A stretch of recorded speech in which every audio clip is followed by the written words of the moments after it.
Hello Pioneers. Today is Wednesday, November 20th. My name is Justice Cullivan. And I'm Malin McGrainer, and this is your weekly premiere of The Press.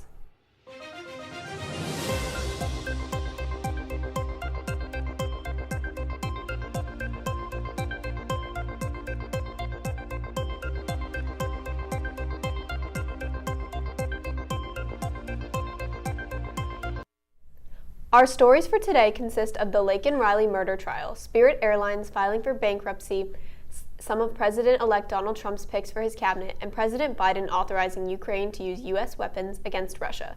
But first, with Thanksgiving approaching quickly, Abby has more on the origin of the holiday. Abby? Thanks, Malin. The tradition of Thanksgiving originated in the early 1600s when European settlers called pilgrims traveled on a ship known as the Mayflower, with the hopes of finding land to settle on in the Americas. After landing in what we know today as Plymouth, Massachusetts, the Pilgrims became steadfast in their work to settle new lands. Little did they know that the land they stumbled across belonged to the Wampanoag tribe. The Wampanoag people became cautious of the settlers, but nevertheless helped them learn to hunt and plant crops, which later helped the Pilgrims escape starvation and also made the harvest celebration we now recognize as the first Thanksgiving possible. During the mid-19th century, a national Thanksgiving holiday was beginning to come to life.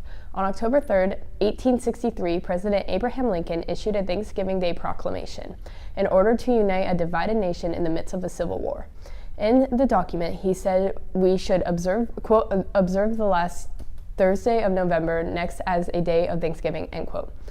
This followed for nearly 80 years up until 1939 when Thanksgiving was scheduled to fall on the last day of November.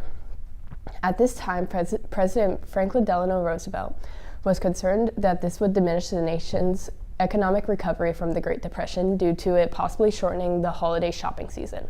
He issued a proclamation to move the holiday to the second to last Thursday of the month. However, 16 states rejected the change, and in 1941, Congress passed a law making the fourth Thursday of November the federal Thanksgiving holiday in order to end the confusion surrounding what day the holiday fell on.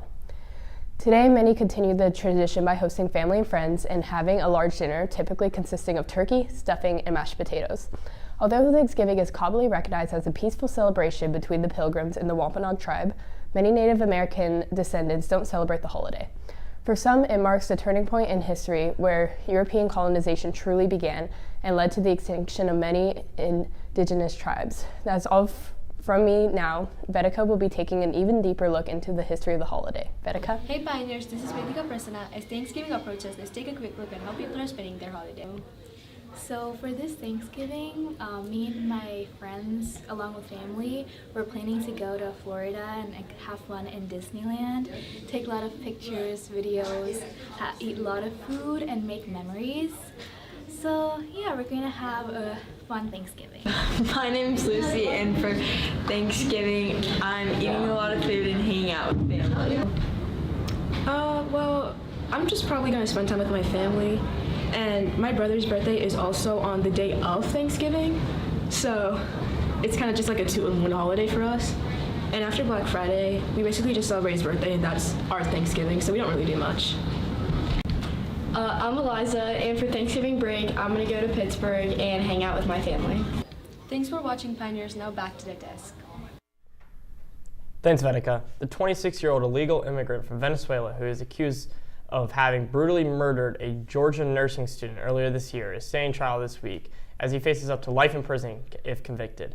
Jose Ibarra was accused of murdering 22-year-old Laken Riley, a nursing student at Augusta University located in Athens, Georgia, in late February. It is said that Laken had gone out for a run on the University of Georgia's campus, but had not returned. Her body was later recovered by police. Ibarra has been previously arrested in 2022 by the U.S. Customs and Border Protection for being released and sent to New York, where he was later arrested in 2023 on child endangerment charges. The murder trial is still ongoing, and the prosecution as well as the defense have decided to do a bench trial, meaning the judge will decide the verdict, not a jury. On Monday, Spirit Airlines filed for Chapter 11 bankruptcy.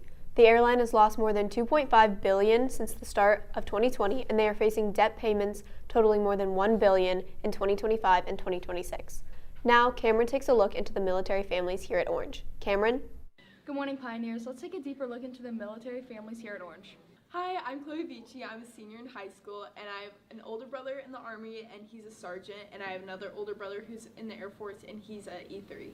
Growing up in a military household isn't always that bad, but it can also get a little lonely, especially when it's my brothers, and I'm the only child left at home.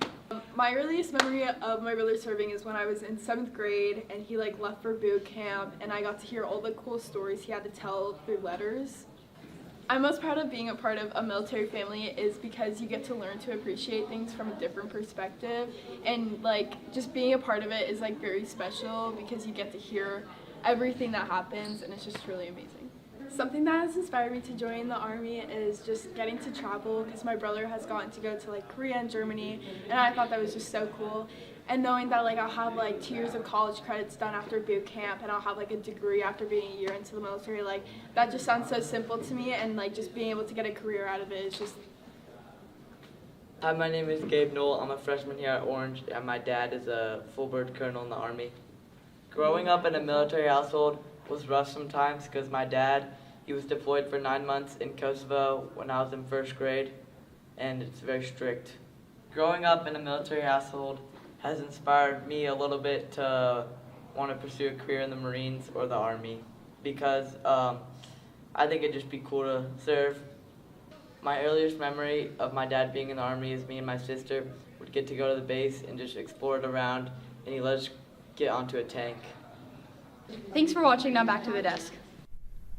Thanks, Cameron. A few days after Trump was announced as the president-elect, he started releasing who he wants to fill his cabinet positions and other roles inside his administration. Some names included were Marco Rubio, Matt Gaetz. Trump announced Florida Senator Marco Rubio to be Secretary of State. He holds a hardline views on China, Iran, and Russia. Although, like other Republicans, he has shifted for support of Ukraine's war effort to be more aligned with Trump.